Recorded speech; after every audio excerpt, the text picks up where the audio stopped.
Retomamos en este caso la intención de Javier Milei de privatizar YPF, en este caso en conversación con Juan José Carvajales, director de la consultora Passepartout y también ex secretario de Hidrocarburos de la Nación entre 2019 y 2020. Juan José, ¿nos escuchás? Sí, perfecto. ¿Ustedes me escuchan? Sí, ahí te recibimos bien. Bueno, te quería preguntar en principio esta idea de Milei de hablar de que era una empresa que necesitaba ponerse en valor primero para luego privatizarla. ¿Qué significa esto que dice? Si es real que no es rentable YPF. Bueno, contanos un poco de todos estos dichos que salen atrás de lo que manifestó el presidente electo. Hay varios planos para analizar este anuncio. Primero, la oportunidad. Segundo, la necesidad. Y tercero, el valor simbólico o material. La oportunidad no deja de ser relevante porque fue de los primeros anuncios que hizo el presidente una vez que fue ratificado por las urnas, ¿sí? A través del voto popular. Es decir, esa legitimidad de origen que le da a la elección la usó para mandar un primer mensaje, ¿sí? Entonces es relevante el momento. Lo segundo es qué tipo de mensaje. Y ahí uno lo puede analizar desde el plano simbólico y desde el plano material. Simbólico porque lo que intenta hacer, uno entiende, ¿no? El presidente electo es dar un mensaje que va más allá de YPF. YPF es como el arquetipo de una idea que plantea que a partir de ahora el Estado se va a correr de la economía, ¿sí? Y quien va a manejar el pulso, la iniciativa y la ejecución de los proyectos va a ser el sector privado. Entonces, esa reformulación de la vinculación sector público, sector privado, está en la idea, se expresa, se manifiesta cabalmente a través de la idea de voy a privatizar YPF. Y el tercer plano es el material. Vos me preguntabas, bueno, es deficitaria. Y ahí Milei lo que dijo es, la voy a privatizar, pero no inmediatamente. Primero la voy a reorganizar, voy a hacer que recobre su valor bursátil, ¿sí? La capitalización en bolsa, que sea adecuada a este tipo de compañía y luego sí se venderá. Es decir, está planteando un horizonte de 2, 3, 4 años. Con lo cual, eso nos da es una manifestación de que hoy la empresa, primero, la empresa no es deficitaria, da ganancias que se reinvierten en la producción. Primero, o sea, no hay urgencia en realizar esta acción y además es un anuncio para dentro de 3 o 4 años. Uno puede decir, bueno, la reorganización implica dotarla de un management profesional, de una gestión que tal vez hoy no tiene en ese sentido. Y bueno, y ahí también uno podría decir que es cierto, porque el presidente y CEO que ha sido anunciado, bueno, es alguien que viene del sector, conoce la industria, tiene larga trayectoria. Entonces, bueno, va a saber qué hacer con la compañía. Al menos desde el punto de vista técnico, ¿sí? De cómo ir a explorar, explotar los hidrocarburos, industrializarlos y comercializarlos. Ahora, la pregunta que le sigue a eso es, bueno, hoy no estaba sucediendo. ¿Y para qué anunciarlo de acá a 3 o 4 años? Entonces yo creo que ahí el anuncio en sí mismo ya produce efectos, que es darle una señal al mercado, a los accionistas de YPF, que sabemos es una sociedad anónima que cotiza en bolsa de Buenos Aires y Nueva York, de que a partir de ahora va a haber lo que se llamó en los años 90 una desregulación, y hoy lo podríamos denominar como liberación del mercado, ¿sí? De ciertas restricciones normativas y económicas. ¿Cuáles podrían ser esas restricciones? Bueno, la libre comercialización de los hidrocarburos en el mercado interno o en el mercado externo, es decir, la libre exportación sin ningún tipo de indicación del Estado. Podría ser también la libre disponibilidad de las divisas producto de la exportación. Podría ser también una liberación de los precios de las naftas en el surtidor en el mercado interno para lograr un acople rápido con los valores internacionales que vemos reflejados en los precios de los países vecinos. Entonces, todo eso está sintetizado en la frase voy a privatizar YPF.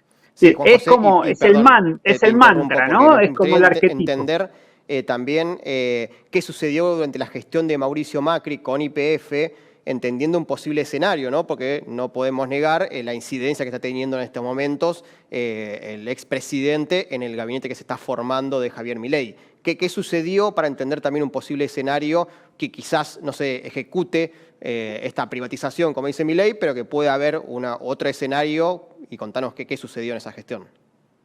Bien, es muy, muy ilustrativo, ¿sí?, el periodo 2015-2019 para prever, para avisorar qué puede ocurrir en esta primera etapa de reorganización, ¿no?, antes de una eventual venta. ¿Por qué decimos que es ilustrativo? Porque en ese momento la administración Cambiemos tomó una decisión.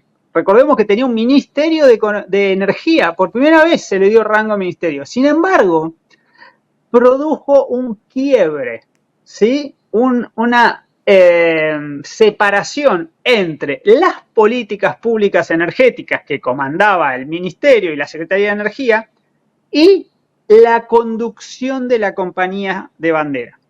Esa separación, ese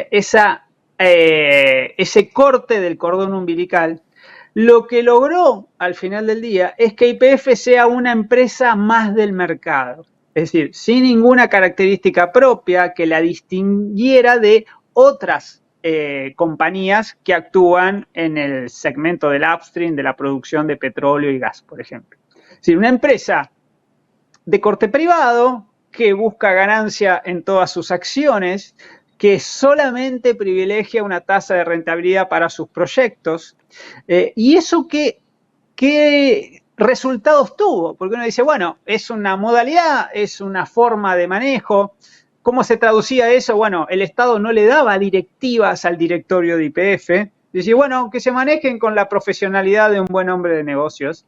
Y lo que sucedió es que no la acompañó YPF a la Secretaría de Energía y por ende la Secretaría de Energía no se apoyó en YPF para llevar adelante las políticas públicas. Y hay un ejemplo que es contundente, ¿sí? Un programa de estímulo a la producción de gas natural con fuertes subsidios estatales donde YPF no pudo ingresar por las características de diseño que tenía esa herramienta.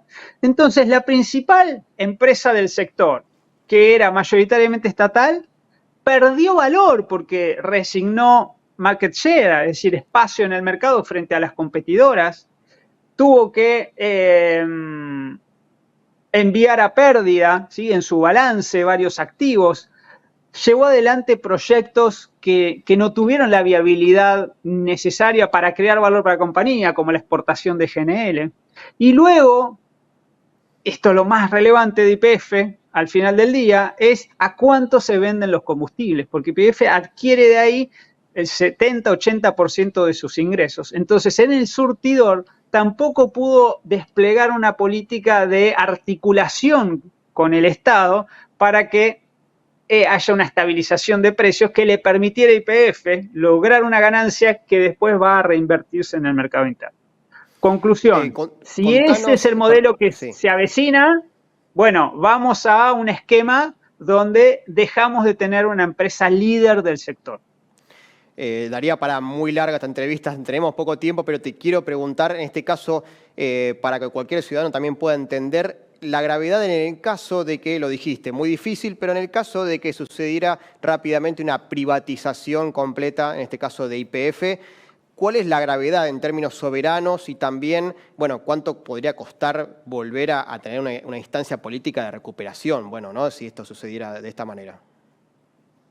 Bueno, primero que hay que decirlo que así como se recuperó por ley del Congreso, una venta también tendría que pasar por las 2/3 partes de ambas cámaras, algo que está hoy lejísimo de las chances del gobierno entrante. Deberá articular con otras fuerzas políticas eventualmente. Ahora, ¿cuáles son los riesgos? Y voy a poner 3 riesgos. Uno, que se desentienda del mercado interno. Es decir, como vimos hace poco, una crisis de abastecimiento de combustibles, que eso se vuelva a la regla.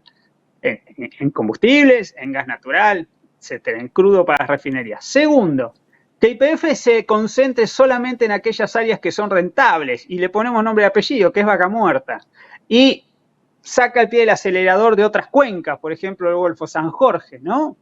Cuyos gobernadores de Santa Cruz y Chubut electos ya están poniendo sobre preaviso que eso no va a pasar así nomás.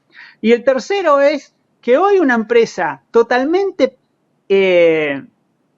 cuyas inversiones están totalmente alojadas en el país, se transnacionalice, invierta en el exterior, ¿sí? Y que aumenten sus riesgos, ¿sí? De que esos negocios pueden ir bien, mal, regular, conforme los vaivenes internacionales. Bueno, esos son riesgos ciertos en caso de que se dé esta morfología de la compañía.